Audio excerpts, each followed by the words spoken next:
Hey besties, we're Euphoric. It's Shane and Fana. Welcome to the show. All right, here we are, episode 1 of We're Euphoric, the podcast where two besties, Shane and Fana, who've never seen Euphoria, watch Euphoria and talk about it. Woohoo! So it's a big day. I guess how this podcast is gonna go these weeks, as we trudge our way through the HBO classic, go soft into it, talking about maybe which character we feel like today, feeling it out, and then we'll talk about the episode. So Fauna, how are you feeling today?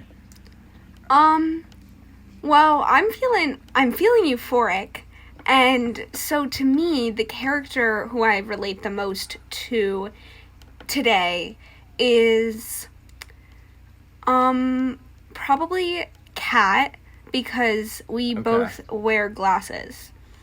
Yeah. Not to come in strong, but I'm feeling like Rue today. And I think... No, you're not. Well, so exactly. That's why we gotta talk. We gotta go right into this. Because... Wait, explain yourself first. Yeah, so Rue, from my understanding so far, Rue exists to, be the conduit that we, as people of this modern age, feel, we feel very, confused, upset, just, estranged from the world. And, that's what this show makes me feel like. Watching this episode, I watched the episode today, an hour ago, and I feel crazy, because of it. And I think, I feel crazy in the way that I feel like Rue feels, where I'm just bro, I'm too high to have this conversation right now. That scene was crazy, right? I know. Also, just everything about that episode felt to me not the first episode. I can't believe that was the pilot of this show. Yeah. All of those characters' actions, those were the first things we were seeing each of them do. That's, how they're setting up their personalities. Yeah. And yet, all of those people took, such, strong actions. Zendaya's out of rehab, and she's already trying drugs. And Fez is too high for this conversation. And... Jules is having sex with Nate Jacobs' dad. And, there's twins. There's so much. But, at the same time, I don't feel like any of these characters are distinct from one another. They all feel like the same person. I have a question. Is everything happening in Zendaya's mind? Because these all just feel like the same person. Huh. That's interesting. I, actually didn't feel that at all. I thought... they were, pretty different in, really funny ways. To me, the show is, so... It's so interesting to me, because I actually think it's perfect. I actually... See, I actually expand on that, because I think you might be right. Yeah! I think... So, okay, we need to talk about how this show begins. So we all knew Euphoria was gonna be this show about, teens who, do drugs and do sex because that's what life is now. It's that yes. kind of thing. The show begins with fetus Zendaya saying the worst thing about her life is coming out of her mother's cervix because it's 3 days after 9/11. Yeah, so... what the craziest part of that to me was a couple months ago, I knew nothing about Euphoria except that, the girls in it are hot girls. And I was talking about it with my best friend Sarah, who recently watched at least some of it. I don't remember how much. And I was like, oh, is it good? And she was like, no, and it's scary. And I was like, what? And she was like, yeah, it's terrifying. She was like, it opens with Zendaya coming back from rehab, and it's her first day of school. And I was like, whoa. That, blew my mind. But I was duped. I was lied to, because it doesn't... Yeah. I came in being I'm expecting this, dreary, series of unfortunate events-esque opening just in a high school, and I was like, okay, like, this is what I'm expecting. And instead, it's a fetus in a belly, which I was shocked by. But every single thing about it, like, made my head spin. Like, all of the shots of, like, where the camera, like, spun were, first of all, constant and dizzying, but also, like, felt only sometimes necessary. Like, it felt like, who directs it? Is it Sam Levinson also directs it, or no? He didn't direct this episode. I didn't know who directed it. It was, like, Augustine something. Okay, so Augustine, like, it felt like she just likes those shots a little. Like, the weirdest part was, like, each aspect of the show, like, writing, directing, and acting, felt from different shows somehow. Whoa, really? Like, kinda, yeah. So, I think the show was directed beautifully. I think it is genius to like in like the most, so because it's like starting with 9/11, right? It's like this show is innately about like how 9/11 doesn't changed matter. America, I feel like. Yeah, and like, but like in a way that is so much in the same way that like our friend Alex talks a lot about how Harambe only exists because the nuclear bombs were dropped, and like Euphoria is that. That's the best way of describing Euphoria. Mm-hmm. Like, it's like it's so, like, we can sit here and talk about like how like 9/11 changed America, but it's like more so like in like real ways, but it's more so about this fact that it's like, oh, like this thing crazy happened, and also we're just living in the suburbs. And like that's what life is that there are two realities, one that is like so real and one that is like so like dreamlike, that is living in like this weird place that is the suburbs. And like the real thing, the real actual travesty that is 9/11 feels so fake because like I'm Whoa. Zendaya.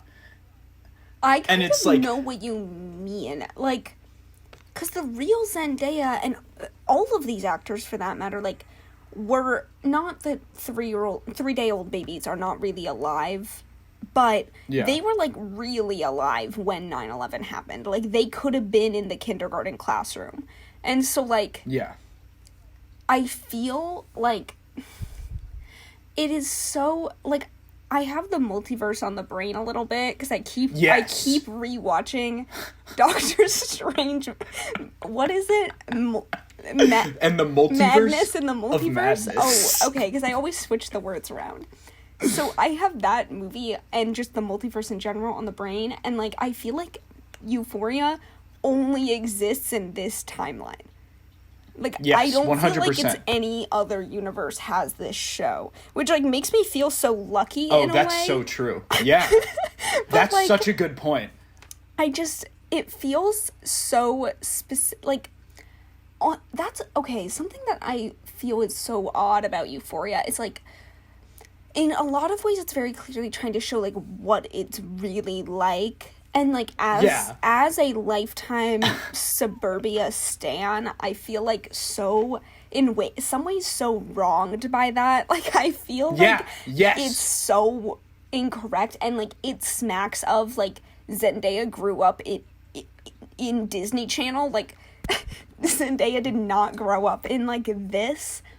But I also feel like some things it's so close. Are so accurate. Like, because someone was talking to me, and they were like, I can't believe that characters in Euphoria say the R word and that's meant to, like, feel real. Yeah. And, like, that person is wrong. Like, that does feel true to, like, of course the girls like that in my high school were saying that word to their moms. Like, that feels so true to me. But at the same time, it's, like, really, like, this show that we're watching, when did this season come out? Like 2020? Rue proudly exclaims at one part, "It's 2019," which is my favorite line in the whole show. Okay, like, that's genius. 2019. I can't believe there was a show in 2019 with, like, all this, like, very, like, progressive representation, I guess. And, like, it's very progressive in many ways, and then there's also characters we're supposed to, like and relate to saying the R word. Like, I understand that that's, like, real, but it feels, the morals of this show are perplexing to me. Yeah, 100%. So, we should talk about this, characters who you want to relate to. Yes. I kind of don't think, like, this show, so it's so hard, because I think there's a version of this show, a version that you can watch, that I think I almost watched, that I tried to watch, where none of these characters you relate to, that they all are empty husks of humans born after 9/11. Mm-hmm. And I think that's the show they want us to watch. I think that's the show deep down they tell themselves at night is the show we're watching, and that's what makes it okay for them to put everything on screen. Like, it's like, it is okay that this show exists if that's the case. And I think that's embodied by Rue, like, at the end of this opening monologue, like, talking about everything. It ends right before the theme song, and she, like, or she's not the theme song, like the title card, and she says something like, oh, like, what, like, some like, oh, like, everything is shit. And then it shows, like, childhood footage of her on a hula hoop, like a beautiful, like, film, and then, like, cut to theme song. It's like, yeah, this person is, like, fucked beyond, like, everything. Like, they'll never be, like, someone good, and, like, isn't that sad? And it's like, everything is, like, it's like Kat's whole, like, character is like, oh, she's, like, showing her, like, sleeping over on the bottom, like, not on the bed, on a pillow, looking at Instagram, like, is like, yeah, mm-hmm. Like, it's like, damn, it's fucked up, but, like, what else is she gonna do? Her life is fucked, you know? But then it's also, like, you have VO, like, it's like, you have Rue, like, talking over the whole thing, like, John Green style, saying, like, machines and apple juice. And it's like, what? Like, you want us to, like, you want to live in this world. You want, like, these, like, beautiful, like, neon lights. Like, you're also, like, epically romanticizing it. Like, every, like, hit of a vape is, like, a giant cloud, mm-hmm. that, like, if anyone did that, they would have a huge coughing fit. And it's like, the show would be so much better if that happened, like, in Maddie's car when they're all driving to the party, and, like, one of them, I don't know who, not Kat or Maddie, the third one, who, like, doesn't really do anything this mm-hmm. episode, like, she hits the most enormous vape, like, mm-hmm. ever made. Mm-hmm. And it's like, imagine how much better this show would be if it, like, held on her just, like, coughing for a bit, and, like, no one said anything, and, like, because she was fine. Like, it's like that's what this show needs, is, like, a little bit more basedness. I know. What's weird about this is it's turning into that we want Euphoria to be grittier, which is not the take I expected to have when I watched this. I just feel like, yeah, like, some of the stuff, I think you're right, because I just feel like some of the things in this show, like, just felt so like, it's gritty in the wrong ways. Like, the fact that they show Zendaya in rehab, and, like, all the other teenagers in rehab and it's are, like, church. Yes, first of all, it's church. Second of all of the other teenagers in rehab are, like, going along singing that, like, nursery rhyme thing, and she's just, like, standing there, like, brooding and, like, looking angry and stuff, which also, all the shots, like, all the, like, promo photos of Zendaya from this, I thought she was doing, like, hot girl makeup. She's, like, a party animal. I did not realize that, like, she looked like that because she is a drug addict, but she's looking, like, angry and, like, annoyed, and that just, like, made the whole that one scene made the whole show worse to me, because I was like, they're in rehab, like, most of those people are not happy. Like, to act as though she is the one unhappy person in a rehab facility, I was like, this show works so much better if everyone is like that. Like, and that's why... No, that's a super good point, because I didn't super pick up on that there, because I was still just, like, in awe of, like, the 9/11 montage, like, before that. I was just like, whoa. So, like, I was, like, kind of zoned out through that, but that's a good point, because, like, what I was saying about how all the characters are, like, a little bit different is, like, kind of that, and what I kind of liked is that, like, Zendaya is so interesting in that, to me, she is, like, has the least reason to be, like, fucked up and, like, angry at the world. And, like, that's what is, like, interesting about her as a character, is, like, she's supposed to be our conduit, because, like, we all think that the world is, like, fucked up and, like, bad, and, like, it's like, oh, like, I'm, like, nihilist, like, I am awesome, like, kind of vibe. But, like, I love that she's surrounded by people who, like, actually have issues, and, like, not like I don't know, this was, like, I texted you, Fana, before, it's like, I have, like, controversial takes about this, but it's like it's like, I think that, like, it's like the show's, like, depiction of, like, Zendaya's, like, mental illness and, like, whatever, like, when she's counting the windows and stuff, it's like, we all count the windows, you know? It's like, and it's like that's kind of, like, beautiful that it's like, yeah, and, like, then, like, society will, like, diagnose her with, like, all this stuff, and it's like that, like, not saying that is real or isn't, it's just, like, a reality, and it's like all this stuff that it's like, oh, like, she just feels so, like, disillusioned with society, and then it's like everyone around her, like, is, like, dealing with, like, real, like, I don't know, like, scary stuff, and she's just, like, going to parties and, like, doing drugs, and it's like, oh, like, I want that to, like, cave in on itself more than I think it's going to, but, like, yeah, and so, like, that, I wish it was more reflective of what it's showing than I think it is, of showing Zendaya with all these people and, like, her thinking that she's the only sad one when, like, in reality all those people probably are. I wish the show touched on that more, and, like, I think I'm giving it more credit than it is, because, like, you're right, it's probably just, like, the show is dumb. Well, like, it makes me curious where episode 2 is gonna go, because I'm, like, curious about, because, okay, Rue is, like, very deliberately named, obviously, like, because, like, the word Rue is, like, means regret and stuff, so, like, that feels, like, obviously not. Oh, I thought it was because of the Hunger Games. Well, like, as... That's why, like, he does this. Oh, I just mean, like, as, like, a former, like, fan of iCarly, like, I remember Neville saying, like, you'll rue this day, Carly Shay, and, like... Oh, yeah. It's, like... So that means regret. So, like, that can't... Her name being Rue cannot... No world is that, like, an incidental... Because like, that's the only other character I've heard named Rue, and, like, obviously in the Hunger Games, that's also deliberate, so I feel like no way is that just... Like, it's not like Cassie. Like, a lot... Like, that's what's interesting. It's, like, she has, like, the most deliberate and, like, intentional name, and no one else has a name like that. Or, like, a really that like, Jules, I guess, is an interesting name. But, like... Yeah. You've met people named Jules. Like, I've never met someone named Rue. So, like, that was fascinating to me, because I feel like, okay, is that so on the nose? Or is it just, like...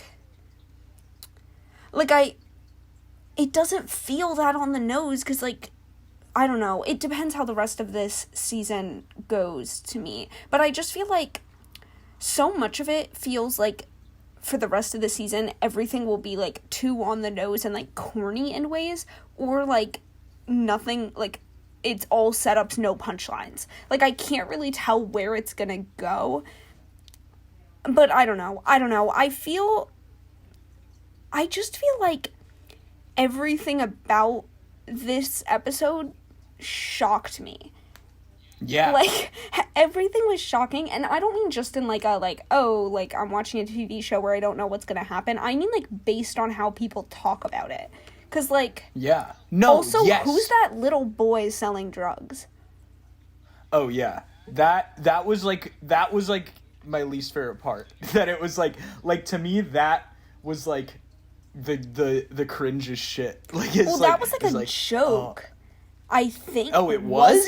I thought it was supposed to be like, damn, they really got kids out here doing this shit. So to me, that's interesting, because if it wasn't a joke, I think in general Euphoria needs to have more jokes. Like, I think more stuff should be funny, but like I think it takes itself so seriously so as not to have any jokes. But like, this is the only show I've ever seen with no jokes. Like, I laughed like 3 times.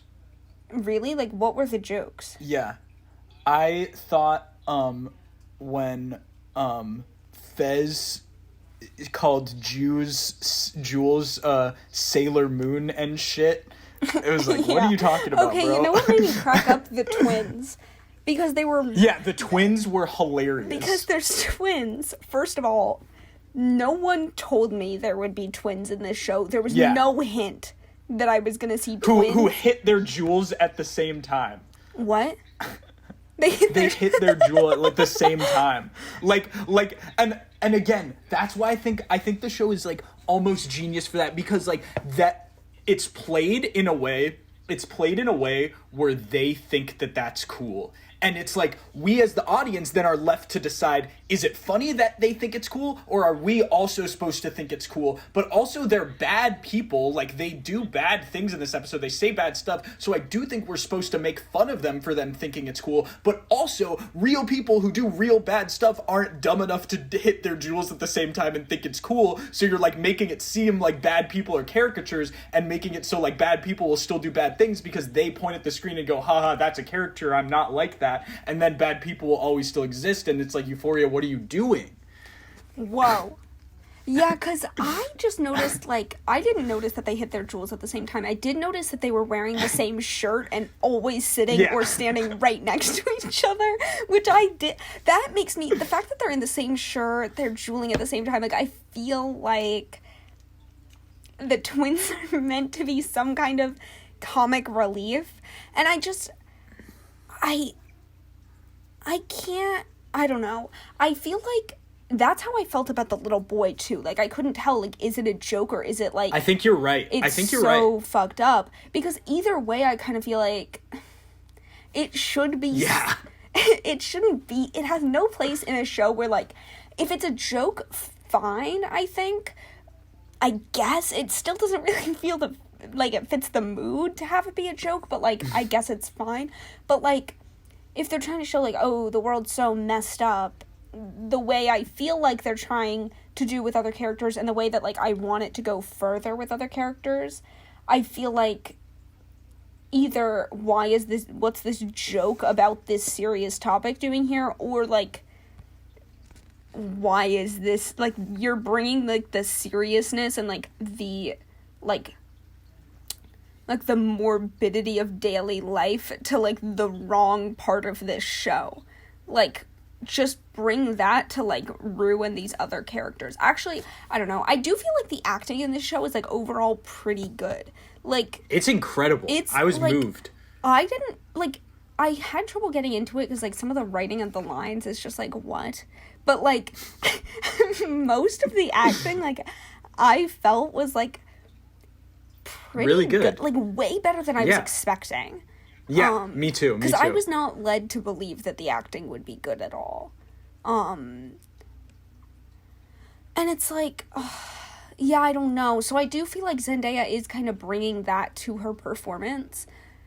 Like, but I just feel like the lines were giving us more. But also, honestly, maybe that'll come more. Like, we've seen one episode.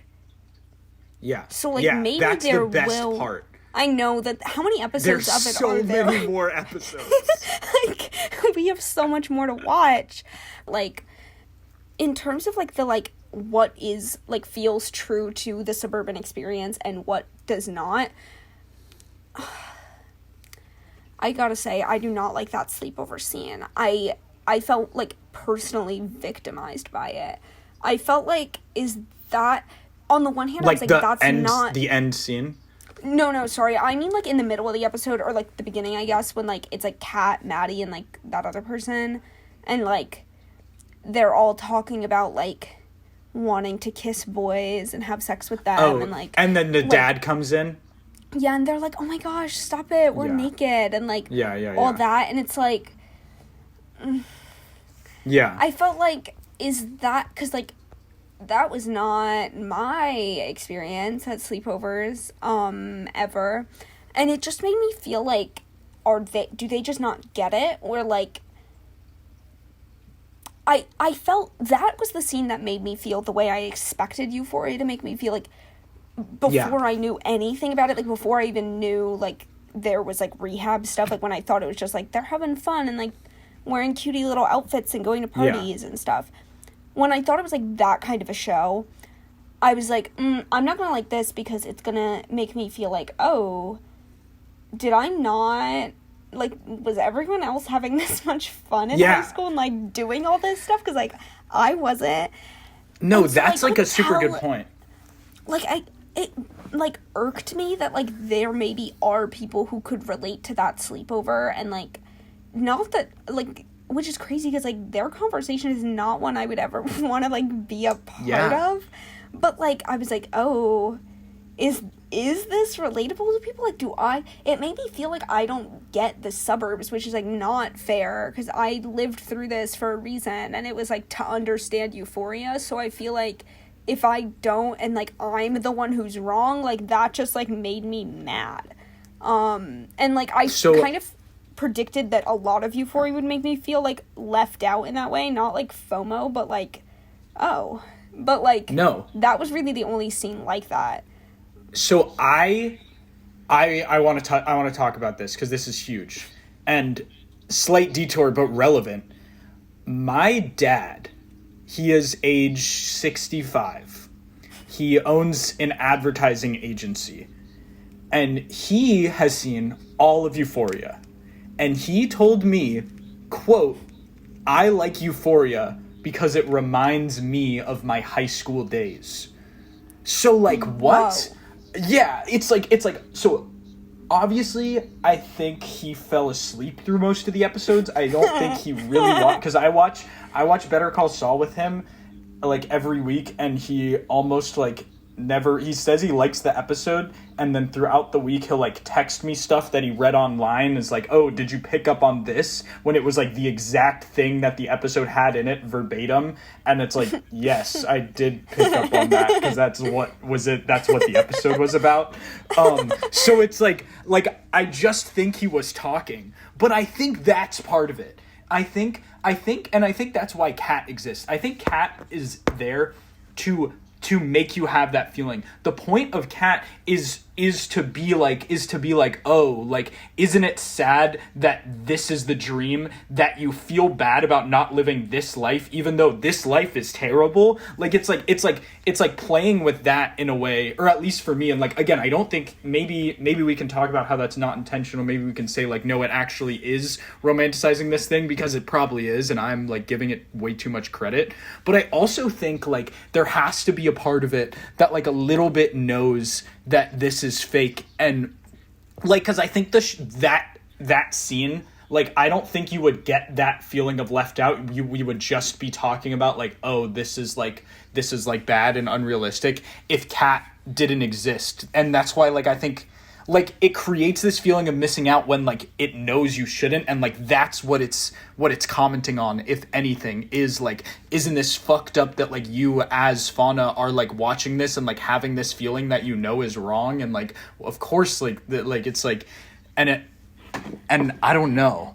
Does that make sense? Am I just crazy? Yes. No. I so get what you mean, but, like, that opens up a whole other field of questions. Exactly. Because it's like, the show knows you don't want to be Rue. Like, you don't want...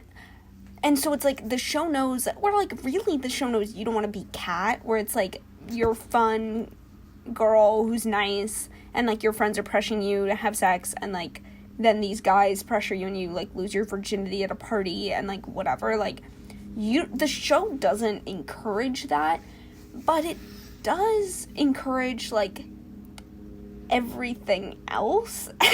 So I feel like, and it also does encourage that. But yes, like the lighting is beautiful. Yes, and that's the thing, is like, it's like, it doesn't feel like it wants me to go to a party and lose my virginity when I'm not ready.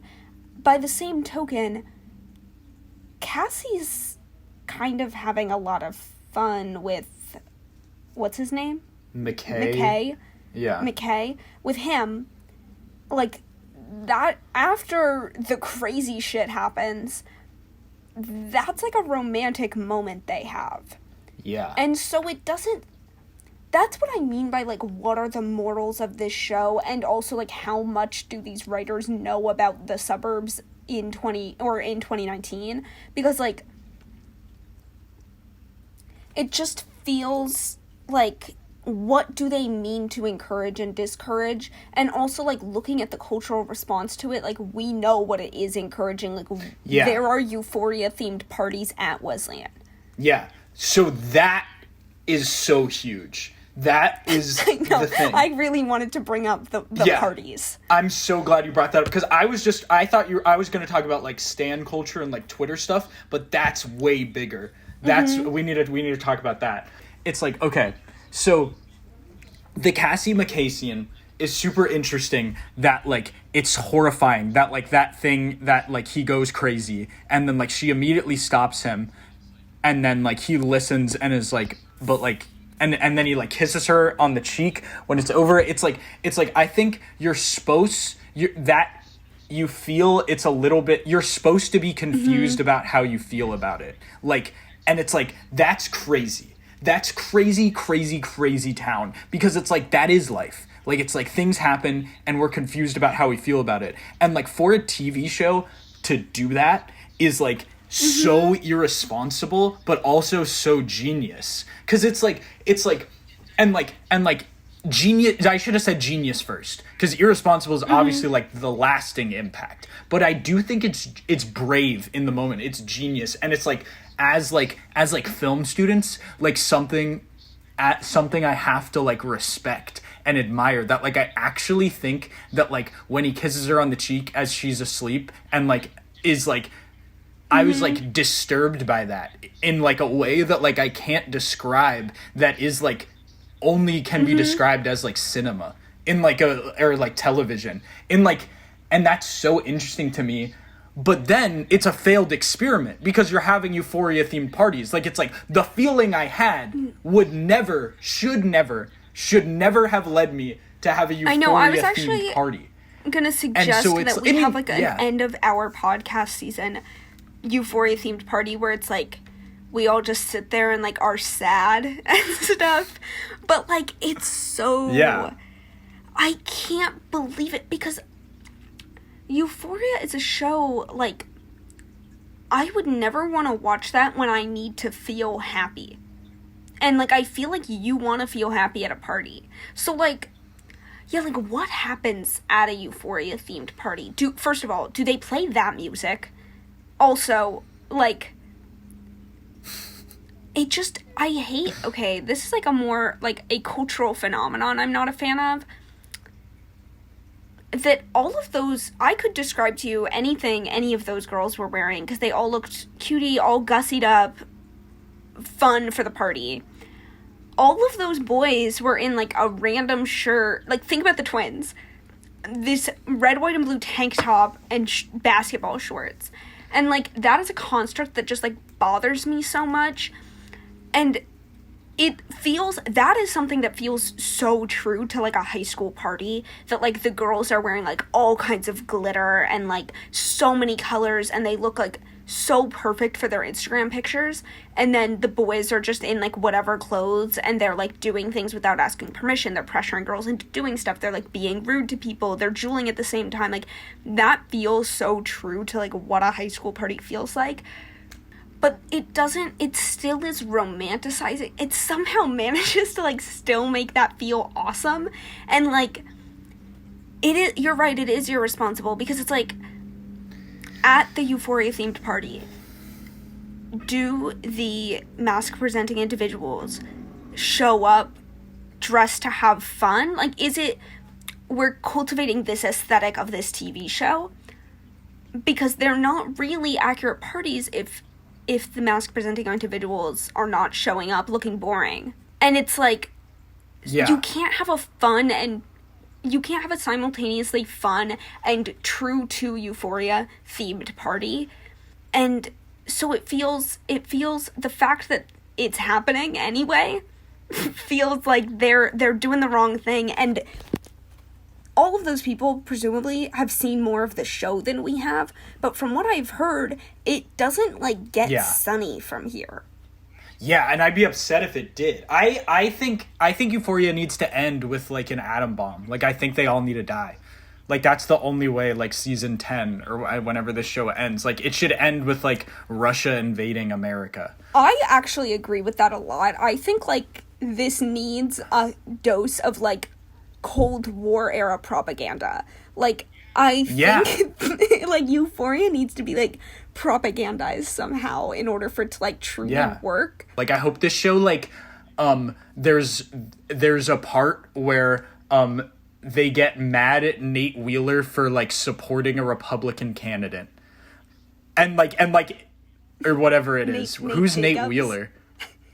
Someone who goes to Wesleyan. Okay, well, sorry, Nate Wheeler. But, like, yeah, I want... And, like, the show, like, thinks it's, like, being very, like, woke and awesome, but it's just nothing. Like, I hope that episode happens. I know. Well, okay, that makes me think I know a spoiler about him that you... Don't say. Don't, and, like... I know he... Like, I know, like, he's, like, the bad guy. I know, which is so funny, because, like, Nate... Jacob Simon, like, that's his name, so every time I see stuff about, like, Nate Jacobs, I'm like, whoa. Because it's just such, like, a crazy coincidence to me. Most of my notes about this are just, like, why can't I see anything, or, like, words that I wrote down, but the why can't I see anything is very interesting, because first of all, there's one shot where you can see, and it's when, like, it flashes for some reason to, like, Jules at the school yelling at Kat about, like, not, like, still being a virgin. Like, they're at their locker. Yes. And she Jules, says something hilarious. She says, it's not like, the 80s. You need to get yourself some dick or something like that. I wrote it down. It's not the 80s. You have to catch a dick or something. Yeah, Something so... And it's, like, that feels so... Like, that encapsulates the show to me. Like, yeah, it's 100%. Not the 80s. It's not the 80s is such a big part of this, I feel. As Rue says, it's 2019. Yes, what like, I think encapsulates the show. When it's taking place, like, that's it's so important. And also, like... and also it's just, not, like, the 80s, it's 2019 is the best description of Euphoria. Yes, like... But, like, also the, like, you need to catch a dick, like... I also just feel like, and also Hunter Schafer saying it, like, I think everything about that shot is, like, and that it's, like, those two characters, is it Jules who says that? 'Cause yes, I think so. That's kind of confusing to me, because, like, then she's at the party and no one knows who she is. Maybe that, like, was that even Jules who says No, then maybe it can't be. That's interesting. The people in the comments like, clear that up for us. Because we don't know who said one of the lines. Yeah, obviously we don't know. But I just feel like, in terms of, like, why can't we see anything the rest of the show, I feel like part of it feels like it's a setup for that line and that shot. Also, I just feel like how Euphoria is, like, marketed to us is so interesting, because it's filmed in order to make promo photos. Like, yeah, which I love. I think because that's 2019. It's not the 80s. Mm-hmm. Like, it's 2019. It's made to take screenshots to put on Twitter and Instagram. Yeah, and then we'll be like, oh, this looks so fun, and then we're seeing you get dolled up to go to the party for the Instagram pictures. Yes, and so dolled up. I know, awesome that we've said dolled up and gussied up about the people at the Euphoria parties, but, like, it's true, and so it's, like, fascinating. They're gussied. They're gussied AF, and it's like, I think, like, part of the marketing strategy of Euphoria is, like, that it's shot so that any photo you take from Euphoria could be, and probably is, a promo photo. And is that not, like, the mindset of Maddie? I'm gonna have sex with a pool, so if anyone sees, like, they can take a promo picture. Yes. And so it's, like, every single...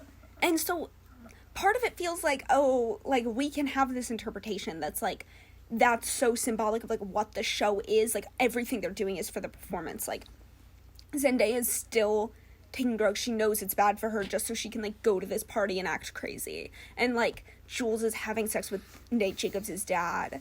And, like, all this stuff is happening, like, for this, like, performance and image, but also it's like, no, you're also just doing that so you can advertise your show better. Yeah. So, like... And here, the moment that ruins it is when Zendaya takes a drug at the party, and she fucking walks on the walls and shit. It's like, you killed it. You're no longer an interesting show at that point. You no longer have this, like, incredible objective take on, like, what is fucked up about 2019, that it's not the 80s. It's like, no, you're the 80s. You are the 80s if you're showing a character doing drugs and fucking, whoa, I'm on the wall. Like, it's like... I know. Well, I think, actually... I'm going to disagree with you. Whoa, okay. Because I think that's why, is it Cat? Who says it's not the 80s? That's why, I think it is Jules. That's why Jules says it's not the 80s. We're looking at that and we're like, well, a lot of it is the same. Like, so much has changed because of 9/11, but so much is still the same. Like, okay. I think part of it is, like, the 80s was... in 2019, 40 years ago, and they're still doing the same stuff. Like, people in the 80s were also, like, getting too high at parties and, like, had to go to rehab and stuff, and, like, kind of, I feel like even more so back then because, like, the drinking age was lower, like, it was easier to get stuff, like, for so many reasons, like, I feel like, and also just, like, the aesthetic in general, like, I think... there are a lot of ways in which, like, it's the 80s and it's 2019. So, yeah. Like, that's the bit. I think that's, like, the bit of, like, how do I put this? Like, it's, like, that's the bit of the character. The characters think they're not living in the 80s, but they are. But what could be interesting about Euphoria is that it's framing that in a based, realist, hopefully objective lens where it's like, we can watch Kat get hugged by your friend saying you're like a slut and have it seem like a happy moment for her, but us as the audience know that's a shit moment and, like, this is fucked up. That's what's 2019 about Euphoria. And I think so then Zendaya being on the walls is the 80s because that's the camera doing that. That's the camera. What is interesting about Euphoria is that the characters are in the 80s, but the camera could be in 2019. And in that moment, it's so in the 80s. Like, there should have been, it should have been entirely that. It should have been like, Zendaya, like, walking on the walls and stuff and, like, whoa. And then it, like, cut for, like literally, like, 3 frames of her just, like, actually, like, walking at the party, just, like, and then, like, cut back to, like, her on, it needs more, like, objectiveness. Okay, remember when I said I had visual comedy prepared? That was a little bit part of it. For listeners of the podcast, I was just, like, standing up in my room, like, walking on the walls and stuff. This is the face Zendaya does when she does drugs in this show every time. Yes. It's awesome. I know, and it made me similar but different to how the sleepover made me feel. That made me feel like, is that what it's like to, like, see people on drugs? Is, like, that's how Sam Levinson and Augustine see, like, people on drugs. Also, what was she on? Because that little boy did not explain. The way he explained it was hilarious. He went, it's like LSD with some key differences. It's like, who the fuck?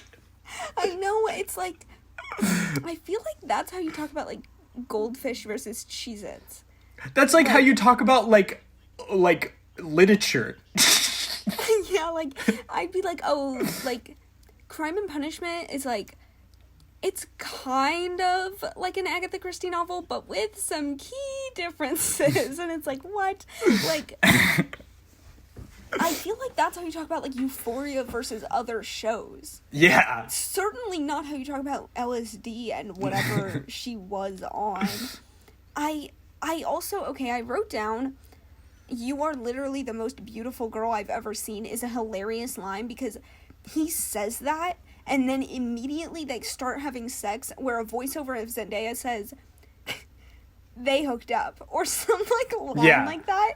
And it's like, and that also feels, like, so true to, like, high schoolers, like, experimenting with sex for the first few times. Like, boy says, "You are literally the most beautiful girl I've ever seen," and then they're like, they kiss. Like, that, like, there are ways in which they're so right.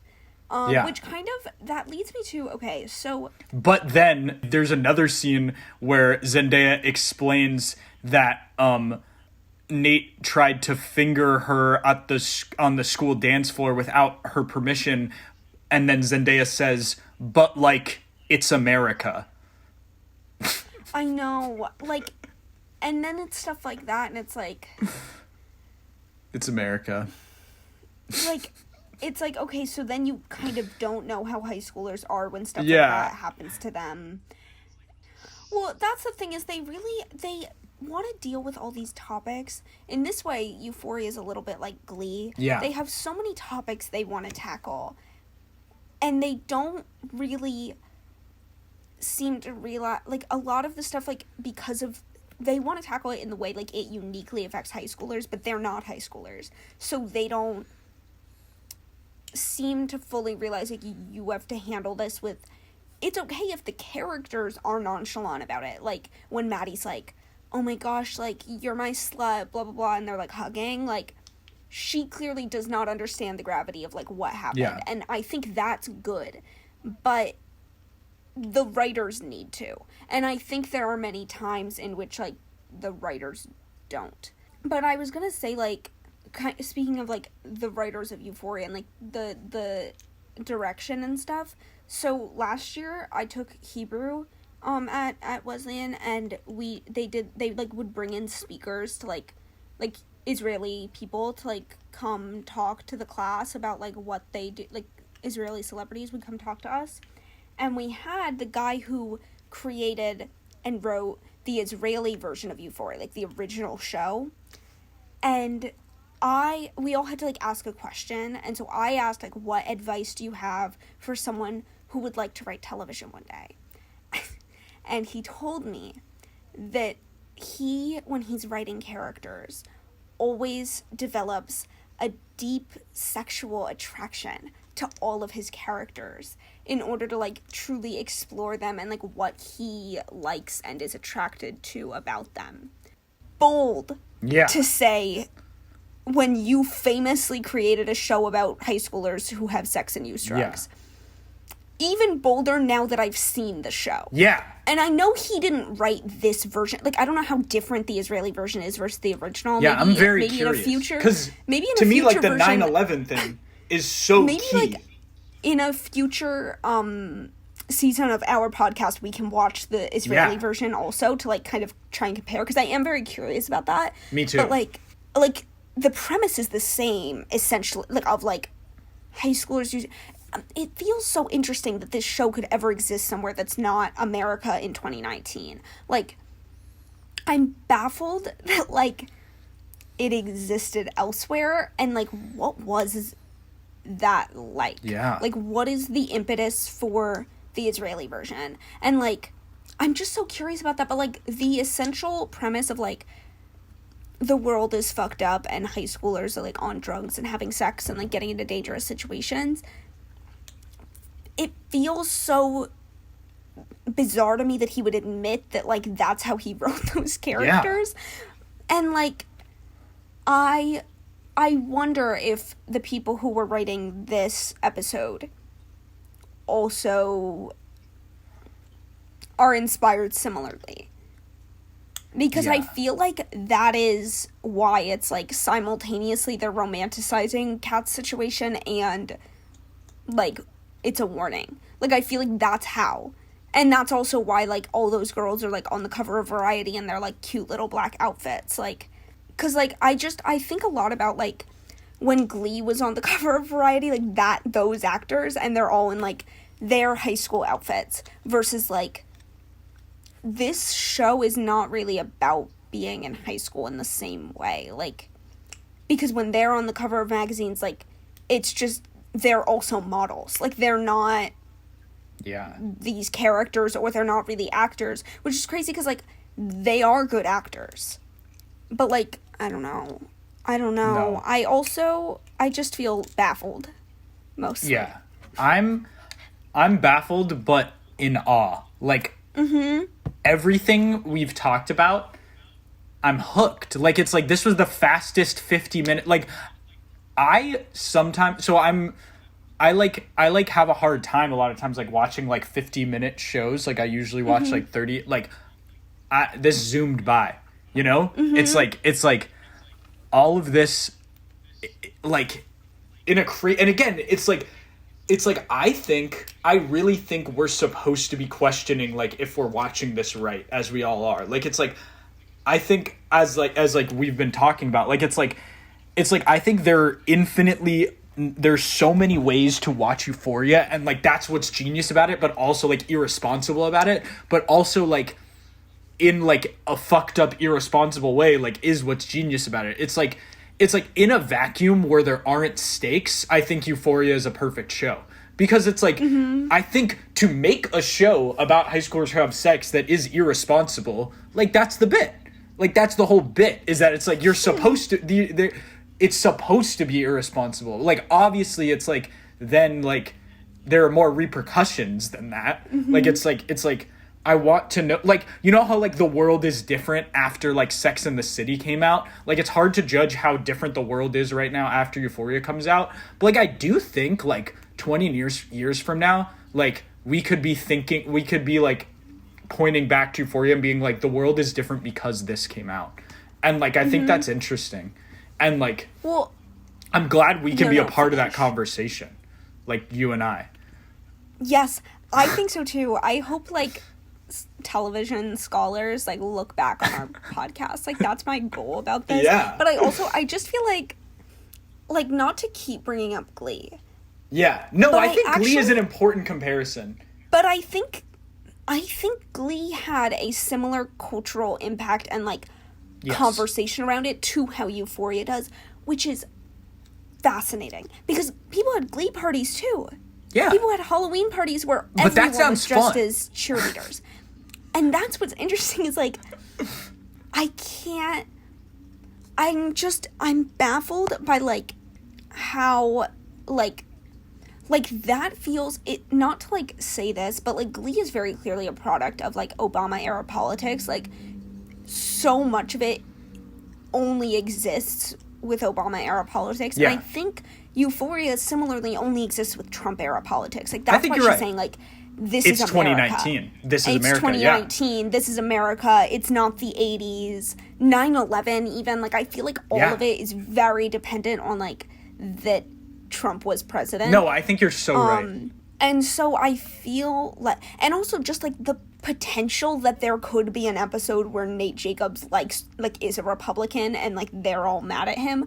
Like, the fact that could easily be an episode of in an episode of Euphoria, like, or in a couple even, like, that wouldn't happen on a show not from the Trump era. And so I feel like it's interesting also just, like, because Glee's a comedy, and so it's very interesting that, like, now the show for teens that's, like, a product of and commenting on politics it's not funny. Like, yes. It's like so dark and serious, and like it is so like where America is right now, or at least where it was in 2019. That's why like I'm so excited to see like the newest season, because like what's that a comment on? First of all, does someone get COVID in that season? What's our lock for that right now? I think no, because then they wouldn't be in school. Like, you know what I mean? Like, it's like, I don't think, because so what I know about the second season is they do a play of the first season, which is genius. I'm so excited for that. That's the best thing to ever be on television, and I haven't even seen it yet. Exactly. Agree. I've seen so many fan cams of it. Like, literally, when I was watching this episode of Euphoria, like, when I saw, like, Cassie for the first time, like, at the table, I'm like, I know you from, like, the fan cams. Like, and Maddie, like, I know, obviously, the, like, shot of her, like, banging on the door. And so I saw her, I was like, oh, I know you. But no, I'm so excited. I found my note that explains the Jules and Kat relationship. So Jules and Kat have met at summer school together. They were in summer school together. Oh. And so that's where the locker thing was. And Kat is who told Jules to maybe come to this party, but instead Jules does the thing with the guy. And so blah, blah, blah, that explains. But I think we need to talk about that scene was horrifying. That whole Which scene? Jules and, like, the older man in the motel. Okay, because I have something to say about that also. First, I was just going to say, real quick, I love how they do texts on this show. Yes, it's lowercase. Super easy to read, first of all lowercase. It fits with the color scheme. Like, they're keeping with everything else that they've set up. It's very obvious that it's text. I think, like, it actually solves so many issues that I have with, like, how a lot of text... Like, my personal preference for how to show texts when characters are texting is like it's a quick text and like you see just from like over their shoulder what they're typing and like what the person says. But if it's gonna be a whole conversation, I've never seen a way that I like except this. Like I like that it's like the Euphoria font, it's the Euphoria colors, it's over which person it is, like you just know. Like, I think also brilliant that they're like, I think that's also a comment on like America and teens and everything, that they're sitting right next to each other in class and they're not whispering, they're texting each other. Wait, I want to talk about this a little bit too, because I think the text and where was it? Oh, so the text and there's a conversation before they have sex. The conversation that Cassie and McKay have are genius because they're both pathetic. They're both the most pathetic talking things ever. Like, the way they text each other is like, Ilya, like, lol, like, it's like, they like, and then the conversation they have, and it's like, those are the only two scenes we have where two people are forced to talk to each other, and they suck at doing it because 9/11 happened. Like, we don't know how to interact with people. Like, we only know how to interact with each other in, like, groups. Like, when all, like, the shirtless, like, homoerotic straight guys are, like, standing, like, talking about how, like, they're gonna have sex with Cassie, and, like, it's like, oh, like, you wouldn't know what to do with that. Like, when they're talking, like, in the most insane way ever, because it's like, that's not real human conversation. Like, when they're actually forced to do that, they, like, can't function, and it's like, that's awesome. And yes, of course, I love, like, that shot of, like, they're sitting right next to each other, and there's the teachers talking, and they're texting, is, like, it's genius. It's, like, that is so high school in 2019. Like, I was doing that. Like, it's brilliant. It's so, that was, like, genius to me. But anyway, yes, let's talk about Jules and Nate Jacobs' dad.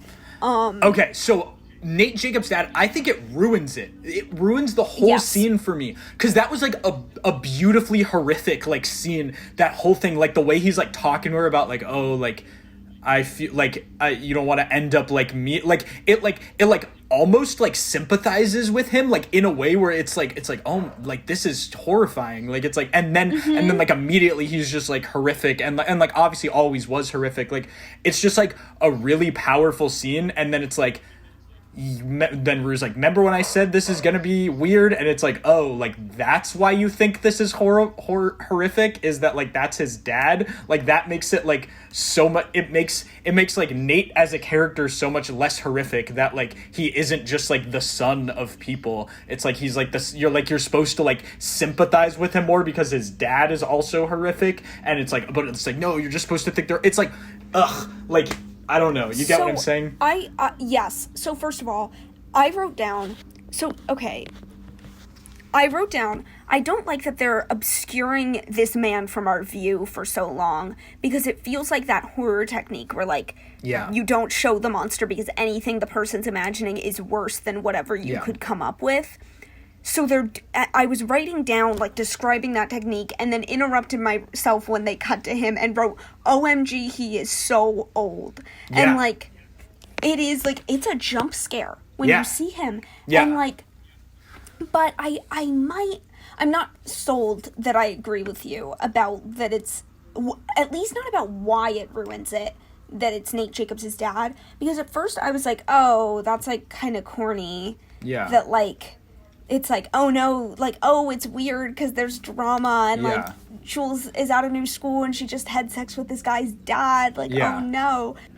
But it feels like that little kid to me, like, where it's like they're adding grit in the wrong ways, because to me it's like, that is like also an potentially at least interesting comment that like father like son, where it's like they're setting up, he says, like, you don't want to end up like me, and then we find out his son is this guy who's been saying, like, oh, look at her slut pages, you wouldn't know what to do with her, blah blah blah, like, it, like, he's like screaming at everyone to leave the kitchen, like, it's like, oh, like, this is, and that's, again, it's 2019, it's the 80s, like, or it's not the 1980s, it's 2019, it's, again, that same exact parallel where it's like, the dad was doing this in the 80s, and now it's 2019, and of course his son's doing the exact same thing.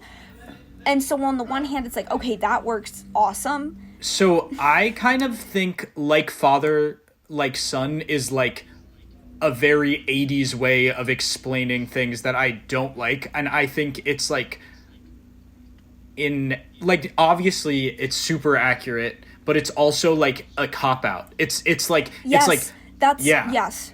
I think the same as, oh, sorry. No, it's like we have the same. Yeah, it's like the little kid. It's like the little kid, but it's also like, oh, well, this is America. Yeah, like, the characters need to be treating it like father, like son. The writers need to know that there's more to it than that. Yeah. Like, the writers need more nuance than the characters have, and in some places they seem to, and in other places, like, it's totally lacking. Yeah. And that's, like, the problem. I just think it's, like, there's I think there's way more Nate Jacobs in the world who have a normal dad than who don't. And so thus it's a much more interesting and much more horrifying character if Nate Jacobs stumbles home drunk and like and then wakes up the morning and his dad like gives him a piece of toast on his way out for work, and like his dad goes to work. Like, that's a so much more horrifying, like like accurate and like disgusting character. If his dad is just like, have a nice day at school, kiddo, or something like that, like that. And also then, like, I think it's also like, it's so reductive to act like if your dad is a bad person, you're going to be a bad person. Yeah. And so it feels like obviously that, I'm not saying that never happens. Yeah. Like, but like, to act as though like you are doomed from birth if your parents are not perfect. Yeah. Or, obviously, his dad is much more than, like, less than perfect. But, like, if your parents are horrible people, people make choices. You can choose to be better. And so it feels so reductive to, like, do the, like, father, like, son thing. But it also feels true to what the rest of this show is doing. Yeah, for sure. It feels, it's the little kid, and this is America. But that also, like, both of those things feel very, like, again, like, Trump-era politics. Like, like, that still feels true to what the show's doing. I also, just back to, like, I can't believe this is the first action we see all of these characters do. It just feels so interesting to me that, like, the first thing we see Jules do, besides tell Kat to catch a dick, because it's not the 1980s, is have sex with a man from the 1980s. Yeah. Like, that's interesting. Well, the first thing we see her do is, like, characters- be on a bike. And, like, fall off her bike. Yeah. Well, first, like, be on the bike and ruin, like, this super, like, Midwest emo, like, thing, which is, like, a whole nother thing that, like, Euphoria is, like, the Midwest emo dream, but we don't need to, like, get into that, because I would talk about that for, like, years. But, like, it's like, I think it's interesting that it's, like, when she falls off her bike and, like, barely falls and gets, like, a huge scrape on her leg, and then it's there for the rest of the episode, like, keeping her scars is, like, super fucked, and I don't like it. I also think, though, another thing is, another joke, again, maybe this was a joke, but I thought it was funny, the, like, dick pics that are sent to Jules before, like, the guy, Dominant Daddy, was his, like, Tinder thing name, which I think is funny, Nate Jacobs' dad, but, like, the other dick pics were really funny, like, the guy, like, clearly, like, having, like, a sock under his, like, sheet and, like, holding it, like, it's the most gross, huge, disgusting looking penis ever, was pretty good. I know, just everything about it is, I just felt like, I wish the parts that were supposed to be surprising were more surprising, and that the parts that were just supposed to be normal were, like, felt more, like, it just feels, everything about this feels so, like, backwards somehow. Like, this is Glee from the upside down. Like, that's what 2019 is. That's the best description of 2019. Is that it's Glee from the upside down. Yeah, that's the world that 2019 was. Glee, but the upside down. I think, like, a point of that is so the whole, like, Rue describing the ways to get to, like, pass a drug test was insane, because I actually think it's a really smart cinema device. How it ends is when she says, like, or step 5, and then, like, it shows you, like, the thing that, like, really feels bad to watch, like, her, like, asking her friend Lexi, who's, like, cool and, like, has it together, but clearly has this, like, effed mom and sister, and is just, like, and, like, is, like, really good. Like, I actually think that, like, worked really well, and I, like, the emotion of that, like, worked, that it's, like, but it sucks that it tells you a real way kids can overdose on drugs and die. And it's like, you shouldn't do that. I know. Like, it's again, like, Euphoria should exist in a vacuum. Yeah. Like, without consequences, like, that works. Yeah, that's, like, good cinema. But, like, that was a really good way to introduce Lexi, though. Yeah.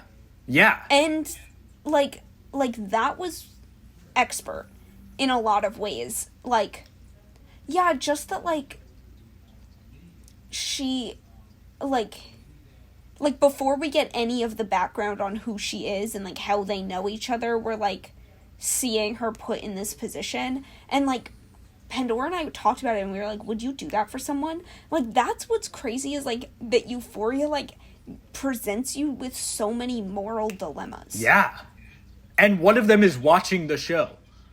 The way all of them talk about sex, especially, okay, I'm thinking a lot about, like, Kat and those guys talking about porn. Yeah. First of all, I thought it was very interesting that, like, Jules texts Kat, and they're like, oh, Rue's like, oh, but Kat didn't see it because, and then, like, that's what's happening, and, like, she is very trapped in that moment. I feel like, she can't really, given her social position and, like, the way her life is, and just, like, her safety, potentially, can't really just get up and leave that conversation. Yeah. But she also can't, like, go onto her phone to, like, reply to this text, or, like, find a way, like, there's no escape. Like, that almost makes it feel more trapped, where, like, you think it's, at first, it's, like, set up that it's gonna be, like, her fault for not answering Jules's text, but, like, it's, like, no, like, she is being trapped by these, like, boys. Fascinating that the twins are there yet again, talking about porn and sex together. because that's, like, my big issue with twins, like, is that, like, it feels like they like each other too much. Yeah. I think this is setting up a crazy, because they keep talking about it. They mentioned it 3 times in this episode, how they're, like, gonna have sex with one girl at the same time. And it's like, I can't tell if that's supposed to be a joke or, like, horrifying when that's, because, like, that's gonna happen at some point. And it's like, is that gonna be funny? Like, it's like One of the craziest parts of this show is that, like, I've heard so much about the show. How did no one ever mention that there's twins? Yeah. Did you know? No. Did you know? And they're crazy. They're the craziest part. It makes me wonder if, like, maybe they're kind of just in this episode, but, like, how could that be the case? I hope not. No. Well, it's weird to me that the only boy I've heard about is Nate Jacobs. Yeah. It's weird to me. I know there's another one who plays guitar who hasn't showed up yet. Why have I only heard about Nate Jacobs? Like, are none of the other male characters really, like, there? Yeah. No, that's what... Because it's like, who are they having sex with? I think this show needs an alt-right gamer boy. Like, I think this show, like, needs... You know, we need, like, losers. Yeah. No, like, and, like, that would make the show so much more interesting. Like, I just think it'd be so much more interesting. I mean, well, obviously those guys wouldn't be at the party. Like, I hope when we get to school we see some of that. There needs to be more characters who reflect on who distance us from, like, the unreality that is because, like, obviously there's all those memes, like, about, like, oh, like, when do the Euphoria kids, like, ever study, like, all this stuff. It's like, we should see that. Like, that'd make the show so much more interesting if it's, like, if we see, like straight A students. Like, if we see, like, people who are, like, obviously are aware that the world sucks and that 9/11 happened, but are, like, not being annoying about it. Yeah. Well, like, it's like, okay, I know you and Nate have talked about this. You and me haven't, but you and Nate have. Where, like, the best episode of every television show is, like, if they do one that, like, follows the side character who, like, isn't good enough to, like, or isn't, like, dynamic enough to carry, like, a whole show, but, like, they get this one episode to, like, shine. Euphoria needs one like that, where it's, like, none of these kids with the alt-right like, gamer boy. With, like, it's, like, just following, like, it opens on, like, Rue and Jules, like, sitting in math class, like, texting, and then, like, it pans backward, or, like, it zooms out, and there's, like, a gamer boy sitting, like, right behind like, drawing Zendaya, a Triforce on his homework. Yes, and then it zooms in on him, and, like, the rest of the episode just, like, follows that guy. Like, I want to see that episode of Euphoria, which is interesting because, like, before Euphoria was, like, anywhere in my orbit, like, even, like, pictures, I was saying that about Glee. Yeah. So, like, what, like, shows like that, like, where it's, like, doing a similar thing, like, need that, I feel like. But also, mostly, like, these characters need, I mean, maybe you'll disagree, maybe you'll feel like, I haven't really thought this through, so there could be characters already like this, but many of these characters need doubles. Yeah. Which, should we explain that to our listeners? So, hey guys,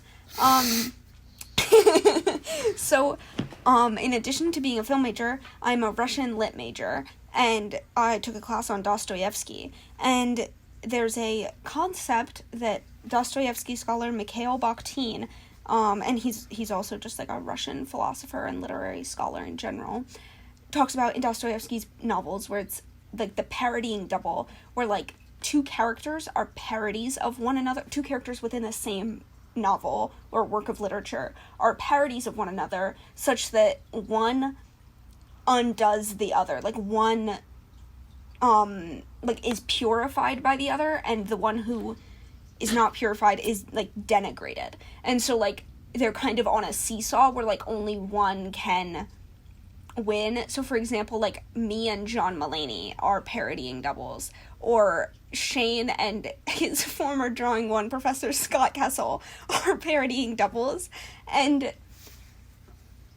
or, like, an example y'all might relate to is, like, Elphaba and Galinda from Wicked, or, like, Regina George and Katie Heron from Mean Girls. Like, they're on a seesaw where, like, kind of only one can come out on top, or, like, one has to, like, dramatically change their ways, at least, usually both, in order for them to, like, finish their story. I think the closest we have is Maddie and Kat.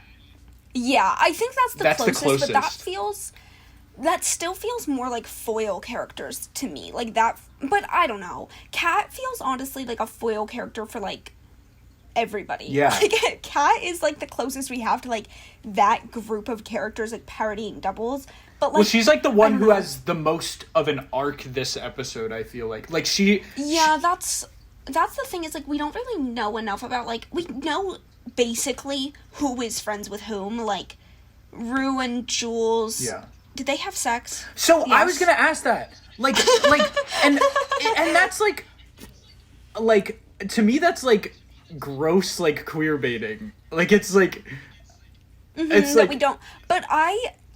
And even I if think they're going to. But, like... Right?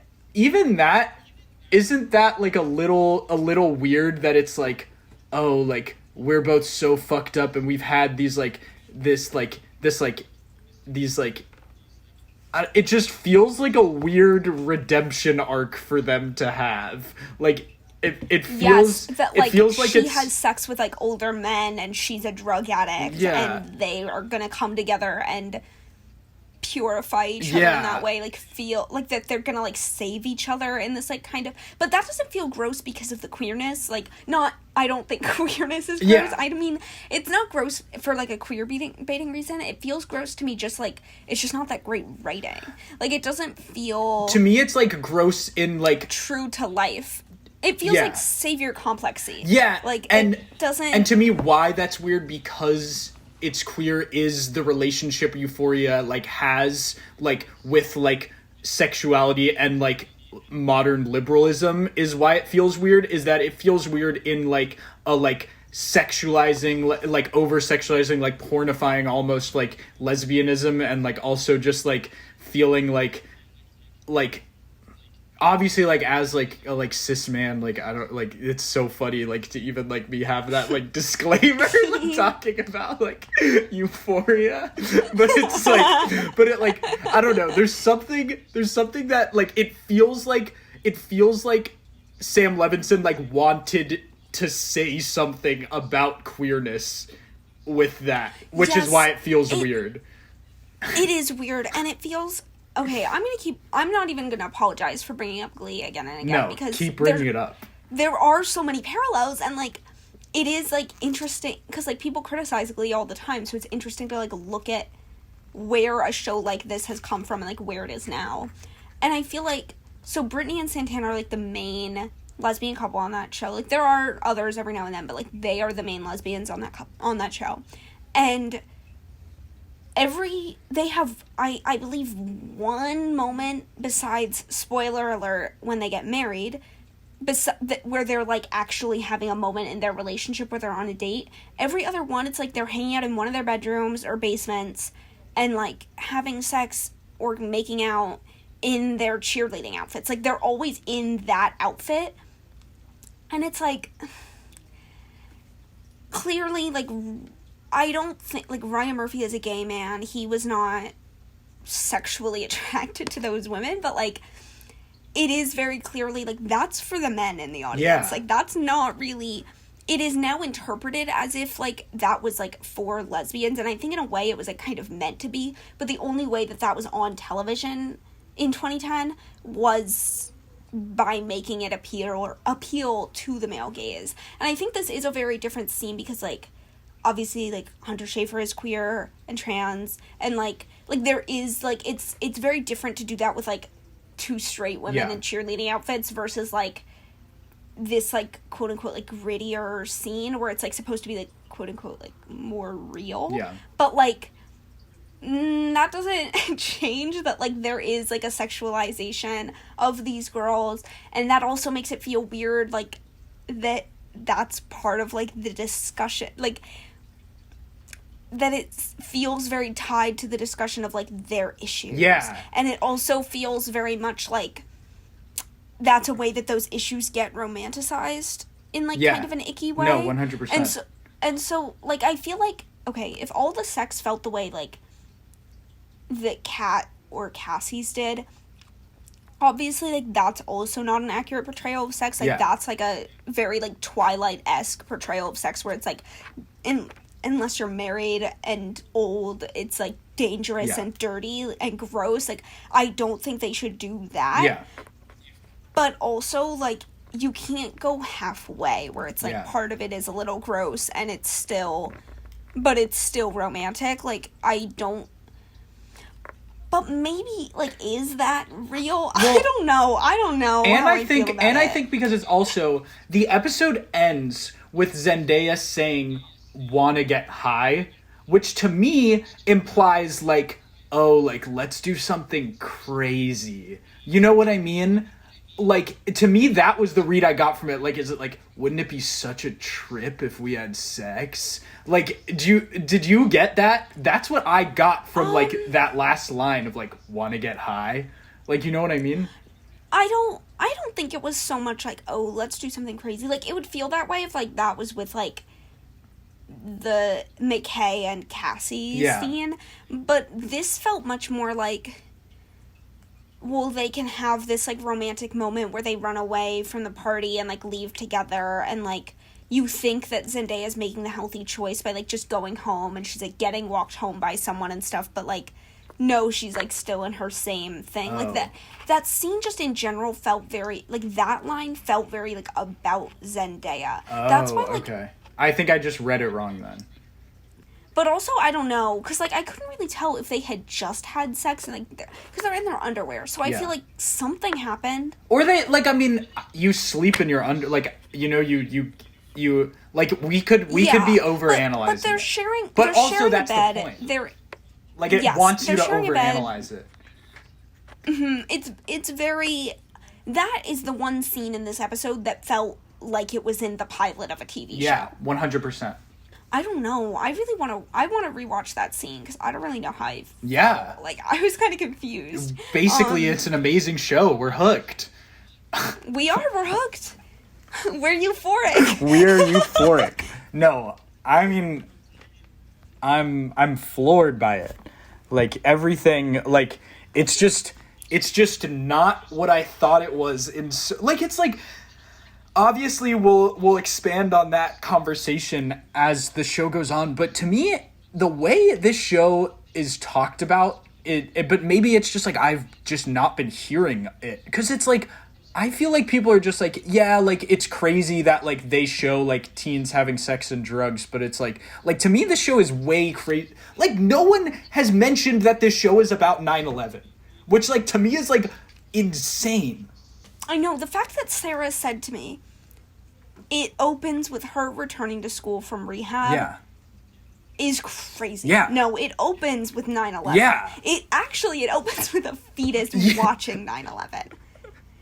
And so it's like, the fact that no one's mentioned that's like a big part of why I feel like what Sam Levinson at least thinks he's doing or wants to be doing is not working because people are having euphoria parties and there's Twitter accounts called The Best of Sydney Sweeney where we, like, retweet photos of the actress who plays Cassie on a golf cart. That a guy in my at my high school who posts pictures of himself holding real machine guns with the caption "We out here in Ukraine" is the only male who I follow on Instagram who also follows Sydney Sweeney.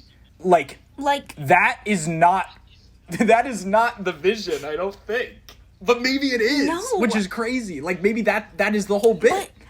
Well, that's why I want to be able to compare it with the Israeli version. Because, like, the Israeli version, like, I think that might be the goal, is that everyone's following Sydney Sweeney and, like, looking at how cute she is and, like, how beautiful this woman is.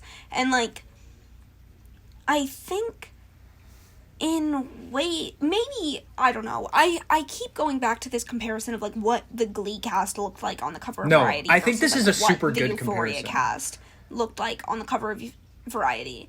And maybe Variety covers are just different, because, like, Michelle Yeoh was on the cover for, Everything Everywhere All at Once, and also was just, like, looked hot. Mm-hmm. Like, was just, like, not at all related to what the movie is or is about or who she plays. Like, just gussied up, looking beautiful. Yeah. In, like, a very nice, like, extravagantly expensive outfit. And so, like, maybe Variety's just different. Like, maybe it's, like, an apples to oranges comparison. Like, you can't really compare, like, these covers that were, like, 12 years apart. But, like, it is interesting. Like, it is just very interesting.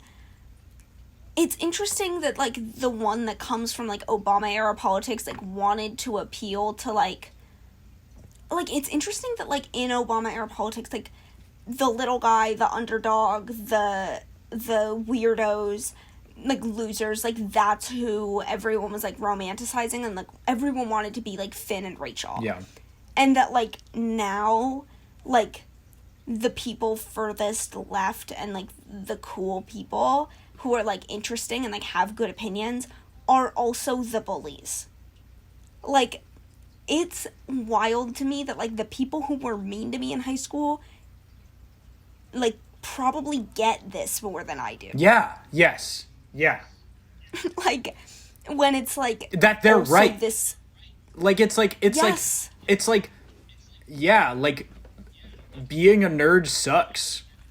Like... Mm-hmm. It's like you lived the wrong life. Like, sorry, alt-right gamer boy. Like, it's like you lose. You like you're gonna have a terrible life.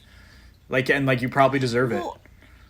That's what's weird, is it's setting up, first of all, it sets up this parallel that, like, the people who aren't going to parties and who are probably gonna go to, like, good schools, like, people who want to, like, be educated, the book smart girls, are not as, first of all, as, like, progressive, free-spirited, liberated, etc., as these people. And so it sets up that, like, that's what you should want to be, at least morally, but then it conflates that with, like, they're also then romanticizing that, like, they're making bad decisions and unhealthy decisions. I'm confused. Are you saying, like, the main characters of Euphoria are, like, the most progressive? Yeah. Are they? Well, I feel like, maybe not, but I feel like... in the show of Euphoria, yes, but I actually, like... Yes. But it's, like, so there's a part where one of Maddie's friends they say 50 grand is the same thing as 50 million, like, just clearly being dumb. And then there's another part, like, the funniest part of the show, or where they pass Rue on the street and they go, "Didn't Rue die?" And then another one goes, "Oh my god, I hate ghosts." And then they say to her, like, "Yo, Casper." Like, it's just, like, a good, like, bum, bum, bum. And it's, yes. I think they're, like, depicting the characters as, like, dumb and bad. And, like, yeah, like, it's like liberalism has, like, gone so far that it's like popular girls will post like infographics while they're, like, in Hawaii, like, and, like, you know what I mean? Like, it's like, and it's like, that's what Euphoria is touching on. It's hard to tell if it knows that that's the commentary or not, and, like, that's why it's interesting. Mm-hmm. But, like, well, what I meant by that is, like, it's interesting that, like, what we all wanted to watch on television in 2010, yes, what, like, the liberal people wanted to watch on television in 2010 was, like, what Pete Buttigieg was watching, yes, was Glee. What Obama famously was a Gleek. Yeah. And so it's, like, interesting that that's what we wanted in 2010, and then now, in 2019, in Glee, in the Upside Down, Trump is the president, and it's 2019. You would predict that everyone would be like, oh, like, now more than ever we want an underdog, and we want to watch shows about, like, you know, like, we want to watch something uplifting, and we want to watch something where, like, people just do the thing, like, unapologetically that makes them happy. But we don't. Whereas, like, this is, like, okay, Glee is Parks and Rec, and this is The Office. Like, it's about, like, that they're sad. Yeah, I haven't seen either enough to know that. Kind of, like, a weird way.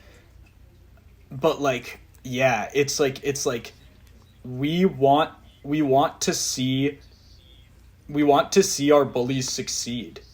Like it's like Yeah, like, and that's what's like beautiful about life is that it's like is that like what's awesome is that this thing we put so much effort into, both the like nerds and the bullies, like book smart, it's like Euphoria. Like actually I changed my mind how I said I want the show to end with a nuclear bomb. I actually want it to end everyone's fine. This whole thing was inconsequential. Everything that happened in Euphoria, it's like I want it to be a time skip. 50 years later, they're just like working in an office, they're fine. That would be beautiful. That would be insanely profound. I know, I'm just, like, well, I want it to, like, cut to, like, your dad. Yeah, yes, that's Like, what I'm saying. I want it to be, like, I want it to be true that your dad, like, I want your dad to have been watching this, like, unblinking. And, like, he just, like, was soaking it all in, and it was, like, a time machine to his past. Yeah. And then it cuts to, like, And he's fine. him picking out the advertisement. And then he, like, comes home and, like, ruffles your hair. Yeah, that'd be awesome. That's the most 2019 philosophy, like genius, like that's post 9/11, like that's what the world is really like. It's really the thing is the point of Euphoria is for us, people who didn't live this life, is to sit here and go, actually that's not realistic. It's like, who the fuck cares? They're fine. They're my dad. Like, it's like life goes on and, like, terrible things happen and you didn't have them happen to you. And so it's just like, okay, like, we're just living. Like, life is just a thing that exists and we keep going. I know. Euphoria is the brilliant. best show ever made. Yeah, do we love it? I love it. I'm so excited for the next too. episode.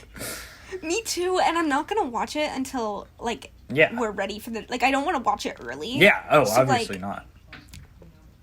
So we're kind of watching it like the people did. Yeah, we're gonna wait. Hopefully this episode will be out on Thursday. Next episode will be out the next Thursday. We record on Sundays, and let's see where this journey takes us. Are we closing? Should we? Let's close it Okay, out. I feel like before we say our closing that we agreed upon, I think we should each I don't know if I remember it. I'll put it in the Zoom chat. Okay. I do remember But, it, actually. But before we do that, I think we should give one sentence. Okay, so we do two sentences. One sentence that cements our favorite part, feelings, just like one sentence about this episode, and then one sentence about what we hope the next episode to be. Okay? So I can start. Yes. So, Okay. the best sentence to describe this episode, I think, is nostalgic for a life you'll never have and never will have and never want to have. And what I'm looking forward to in next episode is an evolution of parents. Okay, so for me, I totally agree. It's like a nostalgia for a feeling, like, it's nostalgic for, like, this FOMO in a way. And it's, I don't know, this episode felt just very, like, yeah, it's the 80s and it's 2019. But it's also not, it's also neither. Like, it's both and neither. And then my hope for the next episode, I want to see doubles, real bad. Like, I want to see, but I also just want to see, like, because this show, I feel like in its, like, how I see it on Twitter and stuff, like, it feels much more like an ensemble show than it did in this episode. And so I want to see if that's just, like, my perception of it, or, like, is there more of that as the show progresses. Like, this felt like Kat's episode and Rue's episode. I hope the next is, like, I don't know, Jules and Cassie's or something. Yeah, that's it. Okay. Well, goodbye, guys. See you next week.